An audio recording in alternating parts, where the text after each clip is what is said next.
Hello, and welcome to my Copenhagen travel map. Let's start off with just kind of orienting ourselves. So, this is where Copenhagen is. Denmark, you'll see, is kind of up on this peninsula north of Germany. We have the UK over here to the west.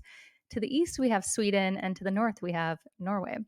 But Copenhagen, the capital city of Denmark, is actually located on this island that is situated between the Danish mainland and Sweden.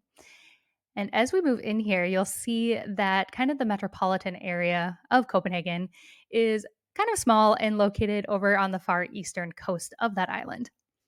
As we look at the map over here along the left, you'll see that I have it organized by layers. So we have a restaurant layer, one for picnics, picnic food to go, coffee and non alcoholic drinks, beer, wine, and cocktails, activities, and photo spots. So, what we can do here is just toggle each of these on. And as I do that, you're going to see that each layer is color coded. So, each layer has an assigned color. And I've also put in emojis there to kind of just help you identify what things are as you hover over them. All of these are a lot of fun and very helpful, obviously, but I think my favorite one is the photo spots layer. This has about a dozen different places around town where you can get really beautiful, iconic photos. And I've dropped pins in the exact spot where you can stand to get the shot. Anyway, I create a map like this for every city that I visit or travel to.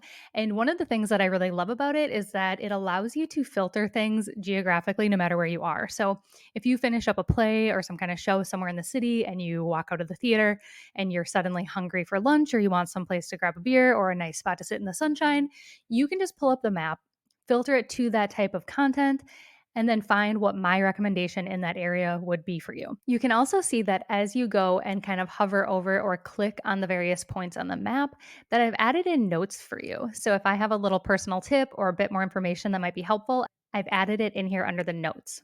For some of them, I've also added photos. So, for example, this one is one of the photo shots. Newhound is kind of like the most iconic photo you can get in Copenhagen. I've added one of my photos in there so that you kind of understand what the shot is going to look like. Once you have the ebook and you have access to this URL, you can bookmark it and access it on your desktop or on your phone. So it's super handy and really easy to access on the go. I also add to this whenever I find something really awesome and new that I think people need to know about. So it's always up to date with the latest stuff. But yeah, that's just kind of a quick overview of what the map looks like, how to access it, how to navigate it, the information you'll find in it. I hope that's helpful and I hope that the map helps you plan an amazing trip to Copenhagen.